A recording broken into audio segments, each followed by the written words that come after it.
love close. Take a toke of joy, then like hippies up in hip, man, make sure you pass that. Next, transform into an aristocrat and give a toast to your existence. You glad you're here? Breast cancer thought it took my aunt, she merely went home. Yet still, now you know. 24/7 like sleeping eights, hearts ache and break for loved ones lost within the cosmos. We are the mumbling murmur of the morning mist. And you? Yes, you, ma'am. You, sir. You over there on that camera are powerful. And when you're gone, yeah, make sure you'll be missed. But before you leave, let go of every fear hiding beneath your bed, begging to be noticed. Even if your heart's fingers tremble like a black man's hands during a not-so-routine traffic stop by a racist cop trying to keep everyone honest. Yeah, right. Let go of every inhibition that said you were incapable. You are able, all of you, to do anything and nothing. No, nothing is impossible, however implausible it may seem. So even if you have to, with those eyes wide like the Texas sky during day, don't be afraid to dream.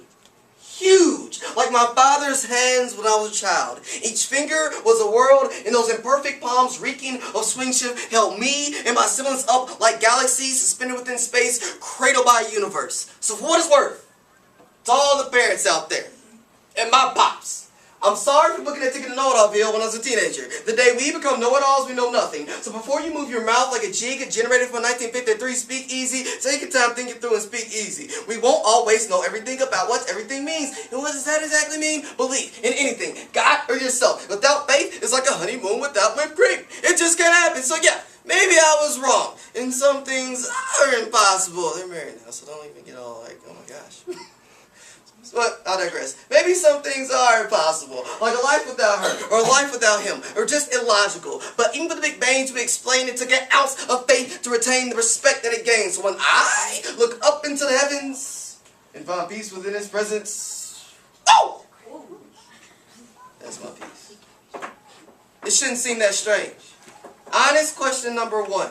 With this precious life, as fragile, yet more powerful than a pistol's bullet-propelling pen, which direction should we aim? To eradicate third war hunger pains, or to watch idiots boxing and idiot boxing vicariously voyage on their passions pursuing fortunes, glitz, glamour, and fame, but not for doing anything. Famous for being famous is an aimless pursuit to pulverize our own right to personal peace, like ravenous beasts while we ferociously feast for attention like high school class clowns wondering why.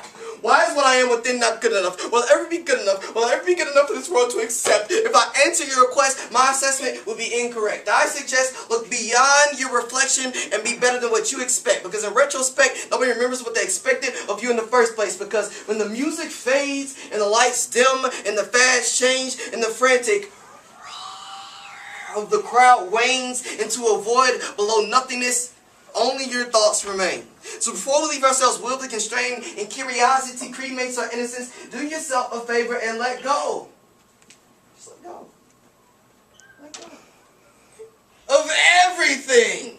My suggestion. And give God lingering lows. Just try to stay in tune with the Holy Spirit instead of going rogue. Splice out isolation. Christ is waiting like premarital sex Christian couples praying positively for a negative or menstruation. And that's my story. So yeah, my spiritual aviation is marked by crash landings. Discipline, deceived, disintegrated any chance of understanding. But the Lord's words of wisdom are uncanny. Even when it's been a harder knock life than Annie. Your testimony, my testimony, our testimonies can lift others and plant seeds. God gives gifts and the increase. So cease the fancy faith constructed by man-made presidents. We should want everyone to be heaven's resident. Even that teacher that walked in interrupted your poem. Even her. No goal, no soul is irrelevant. When our patience with others is prevalent, our inner peace is under development. So find love, relish it, embellish it with more fellowship. Rip your chest open, embroider it on your heart's chambers, and pray to Him, and say to Him, God, give me the holy finger. Versus that other one I want to use in a rude motorist cuts me off in traffic and purge me from the urge we often fall victim to. Help us to listen to. That whisper within winds inclined to find our hearts. Pierce the pulse with nihilistic needles, crumbling our social constructs. Find the face of God and be love struck like smitten children. Carving names within notebooks. Take a breath of fresh love. The air is soft as an angel's sigh. And let it pirouette roses within your veins, swirl in peace like the eye of a hurricane. Because you know that feat you do every morning of waking up. Yeah, He is instrumental. For every breath beating beneath the wings of your heart, He is instrumental. If you listen to His voice or the birth music in your ears, yeah, I guess you can call Him instrumental. Despite all the horrors you've been through, His love is more monumental. And the task He's asking is quite simple. Let go, because if tomorrow isn't promised, we don't have time to doubt like Thomas. Tomorrow isn't promised, what should we truly admire? If tomorrow isn't promised, why are we running from life and waiting for death? Because it said it in Romans 8:31. If God be for us, who be against us? Yeah. Lower your guard down, show no resistance.